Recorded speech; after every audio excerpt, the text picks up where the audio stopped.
Hello, and welcome to Convinced Catholicism, a place for all things Catholic. You may be engaged in my community tab. I mentioned a few days ago that I was able to acquire a copy of the Knox Bible from my school's library. I work at a school. I've censored the school's name for privacy reasons.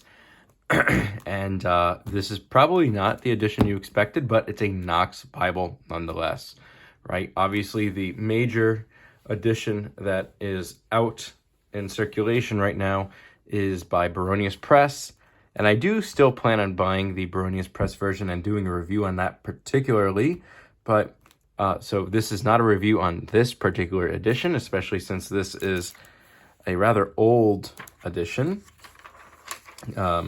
But this is a review on the translation itself. This is a review on the translation and the footnotes and just a brief story about the life of Ronald Knox as well. So I'm not going to be giving you the dimensions or anything because this is kind of a curiosity and a review of the translation, not the actual edition itself. But this is the Bible, the Knox Bible, translated from Latin Vulgate in the light of the Hebrew and Greek. And it's by a very famous Catholic English priest, Ronald Knox. So before we get into the Bible itself, there are some interesting things about Ronald Knox. He was originally Anglican. He was an Anglican priest, and he was an intellectual. He was an academic in many ways. He was famous for writing mystery stories. He was a literary figure, as many priests in England were in that time, especially in the late Victorian era and the time that Ronald Knox lived, which was the 1920s and so on. Many priests found themselves being involved in other academic pursuits other than theology, which I think is lovely and very fun.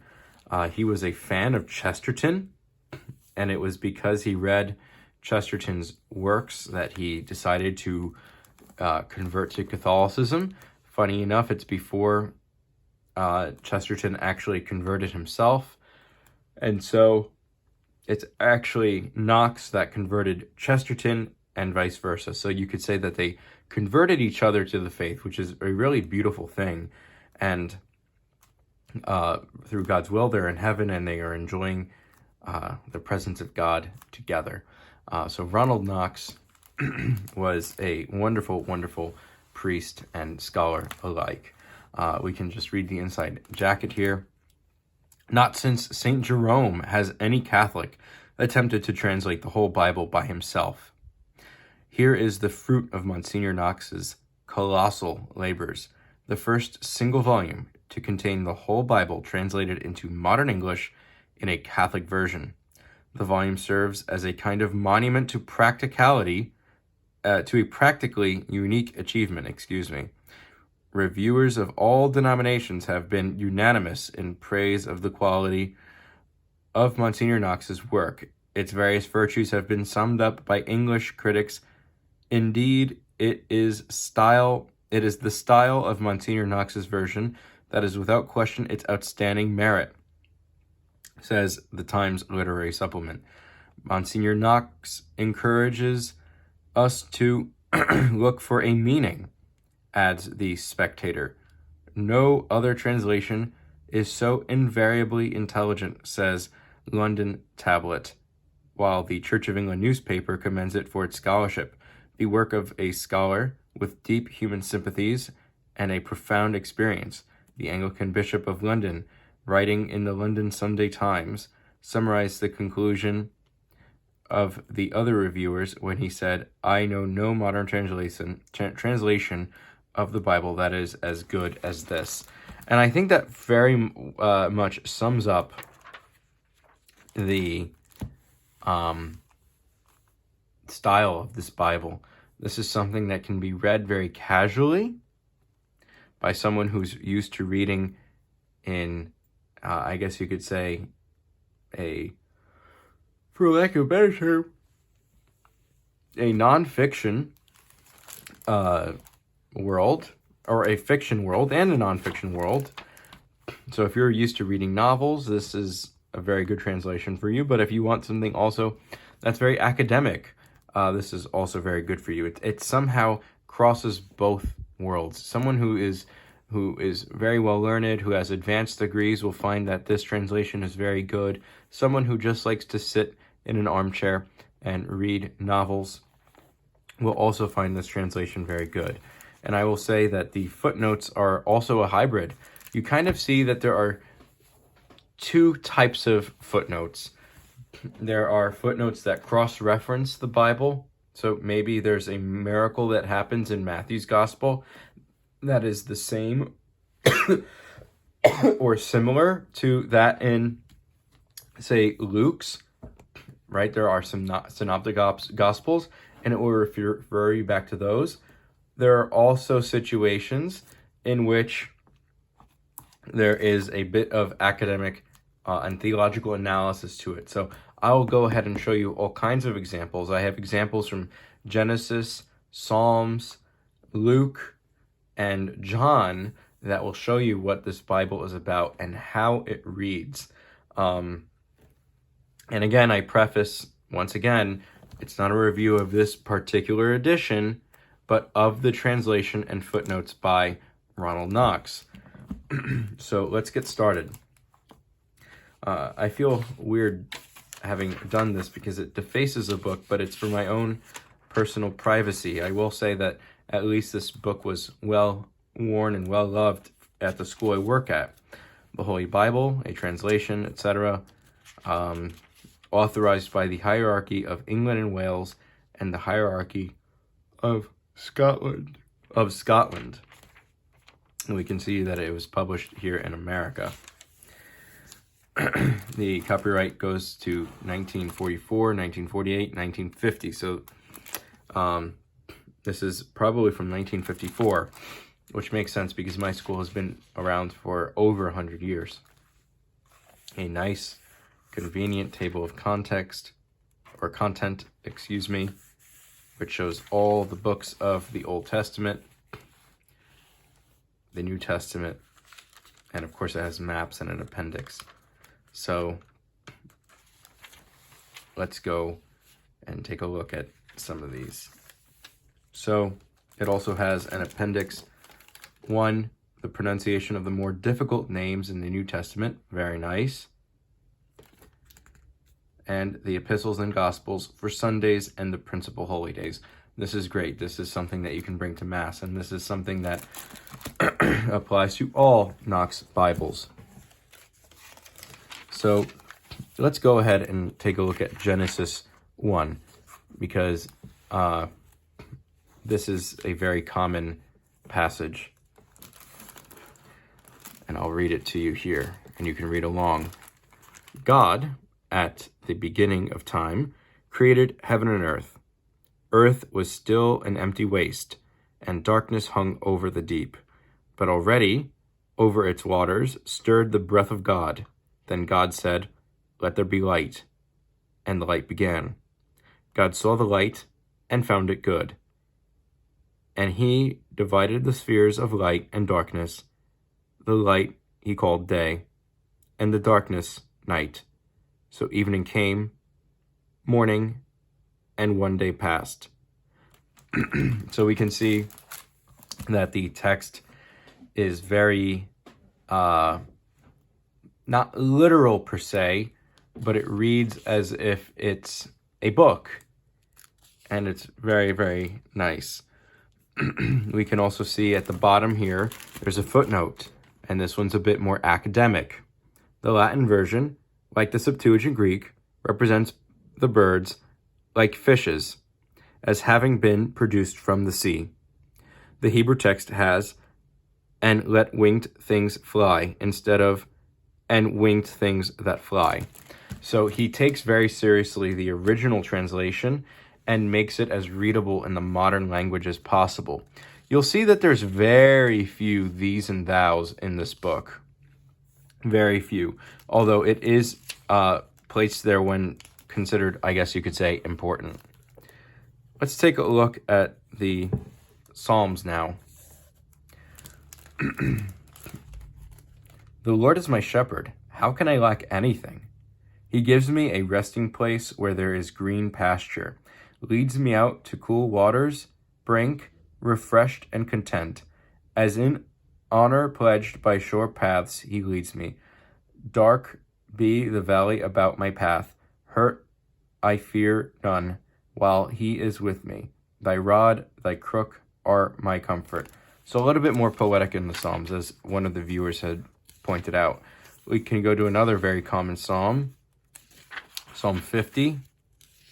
And notice that it has the Masoretic and the Septuagint numbering. And the number that's, I guess, prioritized is the Septuagint. Have mercy on me, O God, as thou art ever rich in mercy. In the abundance of my compassion, blot out my offense. Actually, I see how used to I am about to offense. Blot out the record of my misdeeds. Wash me clean, cleaner yet, from my guilt. Purge me of my sin, the guilt which I freely acknowledge, the sin which is never lost to my sight.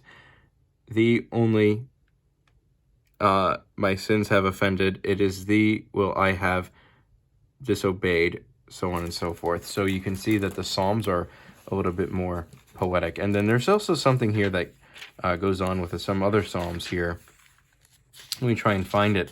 But he points out wherever there's, I guess, alliteration, for lack of a better term. It's not alliteration in that there's words that are all in a row that start with the same letter, but he points out the theme of letters, and it's in English, but I'm sure it has to do with the original Hebrew text. But I noticed it before that there were a lot of R's, and all the R's were bolded. And you can see it here as well with the alphabet. Psalm 111, A, B, C, D, E, F, G, H, I, J, there's no K, L, M, N, O, P, Q, R, S, T, U, V, W. So, and then here we see A, B, C, D, E, F, G, so on and so forth. So we can see that there are also themes of alliteration. Afar, above, attentive, a, all, best, be, so on and so forth. And so he did that very much on purpose to make it poetic. And that's rather beautiful. And I'm sure, as you already know, it's still in line with an accurate version of the original text. Let's take a look here at Luke chapter 1, verse 26 through so on. When the sixth month came, God sent the angel Gabriel to a city of Galilee called Nazareth, where a virgin dwelt, betrothed to a man of David's lineage. His name was Joseph, and the virgin's name was Mary. Into her presence the angel came and said, Hail, thou who art full of grace, the Lord is with thee. Blessed art thou among women. She was much perplexed at hearing him speak so, and cast about in her mind what she has to make of such a greeting. Then the angel said to her, Mary, do not be afraid. Thou hast found favor in the sight of God, and so on. As you can see here on the bottom, it's not necessarily referencing or cross-referencing other texts that you can go and see for yourself, but it says, Blessed art thou among women. These words are wanting here in some manuscripts. They are to be found in verse 42 below, blah, blah, blah, blah, blah. Right? So it shows more theological rather than references. And so is this. This gives an excellent sense. St. Luke would be explaining that this was not well-known census of the year 6 AD, which led to the insurrection, but an earlier one. But the fact is, Quirinius, so on and so forth, right? So you could see there that there's some historical precedents to be taken seriously. Probably one of the most famous verses from the Bible is from several of them are from John. Every Catholic Mass ended with the last Gospel. In the beginning there was the Word was God and dwelt among us, right? At the beginning of time, the Word already was, and God had the Word abiding with him, and the Word was good. Word was God. He abode at the beginning of time with God. It was through him that all things came through him that all things came into being, and without him came nothing that has came to be. And so we'll also take a look at John 3:16 before we look at the Bread of Life Discourse, because of course John 3:16 is probably one of the most famous texts in the New Testament. John 3:16. God so loved the world that he gave up his only begotten Son, so that those who believe in him may not perish, but have eternal life. All right. And then, of course, probably the most important text in the Catholic tradition, the Bread of Life Discourse. Considering that Catholics, like Orthodox and some Anglicans, believe in the real presence of the Eucharist, we need to find some sort of a biblical explanation as to why. So let's take a look at what this text says. Whereupon Jesus said to them, "Believe me when I tell you this, you can have no life in yourselves unless you eat the flesh of the Son of Man and drink his blood. The man who eats my flesh and drinks my blood enjoys eternal life, and I will raise him up at the last day. My flesh is real food, my blood is real drink. He who eats my flesh and drinks my blood lives continually in me, and I in him. As I live because of the Father, the living Father who has sent me, so he eats me, will live in his turn because of me. Such is the bread which has come down from heaven, and is not as it is with your fathers, who ate manna and died none the less. The man who eats this bread will live eternally." So that all this while he was teaching in the synagogue at Capernaum. And here we see some theological understandings, and here we see also some cross-referencing as well, to show that there's a huge precedence in what Christ says. Let's go ahead and take a look at some of the appendix information, because this is similar in most Bibles, that you get some maps and it shows you where Jesus had been and so on. And right away, this looks almost like something out of the Lord of the Rings with the font and the style, which is appropriate considering the time this was published. And we can also see the map of the New Testament, St. Paul. Then Appendix 1, pronunciation as commonly given of more difficult names in the New Testament. And so we see here a more with the accented mark. So Eliezer and Rabboni and so on and so forth. Appendix 2, we see the lectionary for the Epistle and Gospel, and this is of course pre-Vatican II. We see the holy days. This is very interesting because we need to understand that this book would have been very popular in England, in which they were living amongst Anglicans. And so we will see here that these are many of the feast days that Anglicans would have celebrated exclusively. And there are a few more as well. So some Marian feast days and so on that only Catholics would have celebrated. So they needed to kind of stand out amongst the crowd. I find that this book is, or this translation is very, very nice. I'm going to put a link to the translation of the Baronius Press, and there will be a Baronius Press review as well, but this is a very special translation that it reads like literature, but it's very academic and very accurate, even receiving the praises of other denominations. Thank you very much. Be sure to subscribe, like, comment, subscribe. Check out my locals page if you feel inclined to support monthly. Take care, and God bless. Thank you.